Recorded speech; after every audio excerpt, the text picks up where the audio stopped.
Chapter 59. The Terror That Is Middle School. Before I could plummet to my death, someone grabbed me and pulled me back. "Whoa there, cowboy," Sam said. She was dressed in a new peacoat, navy blue this time, with dark jeans and boots.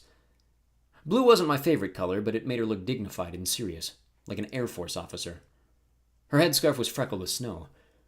Her axe wasn't at her side. I guessed it was tucked in the backpack over her shoulder. She didn't look surprised to see me. Then again, her expression was preoccupied, her gaze stuck somewhere in the distance. My senses started to adjust. Jack was still in my hand, but for some reason I didn't feel any exhaustion from his recent slaying of the Giant Sisters. Below us, the patch of asphalt was not exactly a playground, more like a holding area between a school building.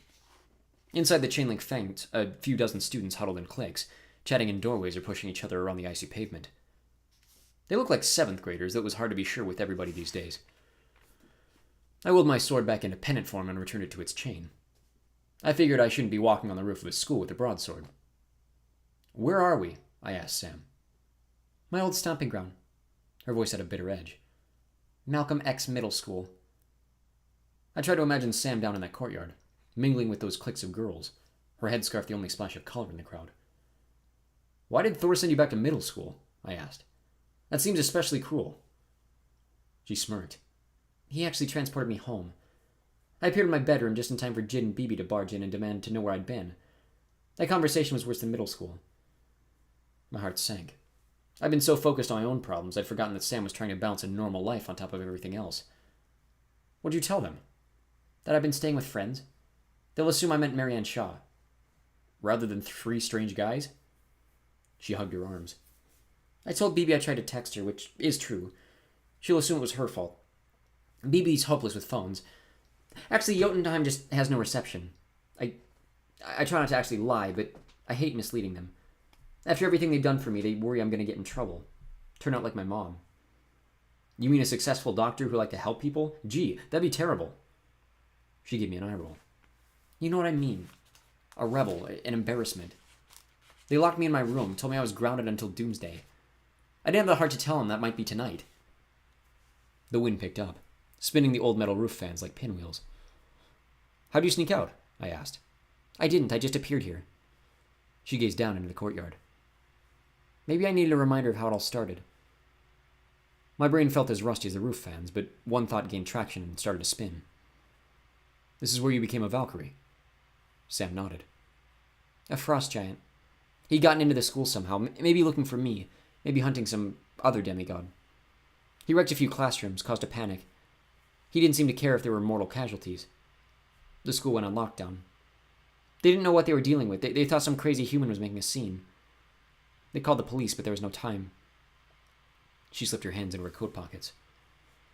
"I taunted the giant. Insulted his mom, that kind of thing. I lured him up here to the roof and..." She looked below us. "The giant couldn't fly. He landed right there on the asphalt and shattered into a million shards of ice." She sounded strangely embarrassed. "You took on a giant single-handedly," I said. "You saved your school." "I suppose," she said. "The staff, the police, they never figured out what happened. They thought the guy must have fled the scene. In the confusion, nobody noticed what I'd done, except Odin. After the giant died, the Allfather appeared in front of me, right where you're standing. He offered me a job as a Valkyrie. I accepted. After my conversation with Hel, I didn't think it was possible for me to feel worse. The loss of my mother still stung as painfully as the night she died, but Sam's story made me feel bad in a different way. Sam had brought me to Valhalla. She'd lost her place among the Valkyries because she believed I was a hero like her. And despite all that had happened since, she didn't seem to blame me." "Do you regret it?" I asked. "Taking my soul when I fell?" She laughed under her breath. "You don't get it, Magnus. I was told to bring you to Valhalla, and not by Loki. By Odin himself." My pennant heated up against my collarbone.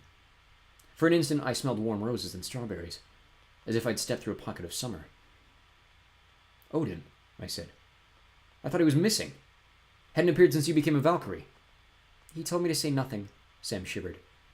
"I guess I failed in that too. The night before your fight with Surt, Odin met me outside my grandparents' house. He was disguised as a homeless guy. A ratty beard, old blue coat, broad-brimmed hat. But I knew who he was.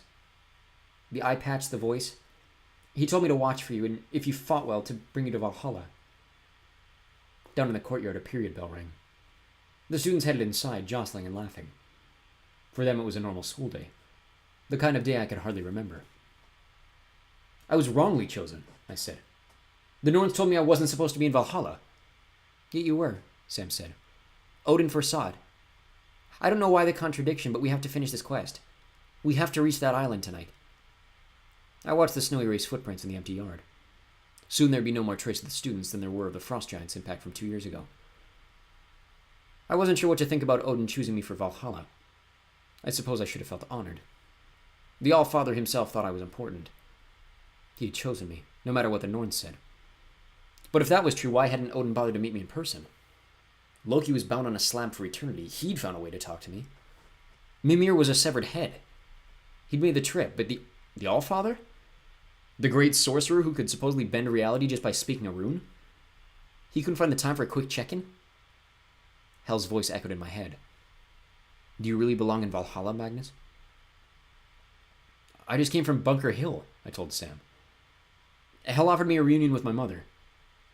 I managed to tell her the story. Samira reached out as if to touch my arm, then apparently changed her mind. I'm so sorry, Magnus.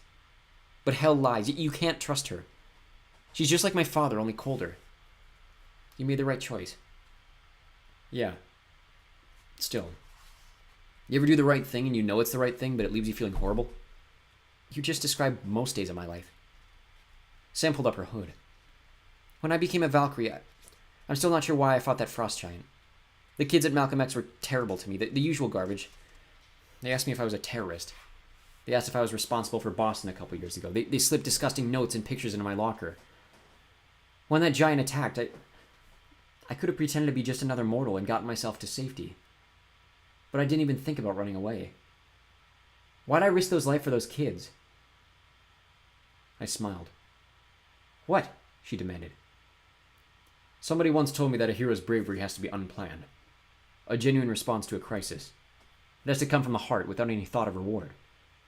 Sam huffed. That somebody sounds pretty smug. Maybe you didn't need to come here, I decided. Maybe I did. To understand why we're a good team. Oh? She arched an eyebrow. Are we a good team now? Well, we're about to find out. I gazed north into the snowstorm. Lower in that direction lay downtown Boston and Long Wharf. Let's find Blitzen and Hearthstone. We've got a fire giant to extinguish.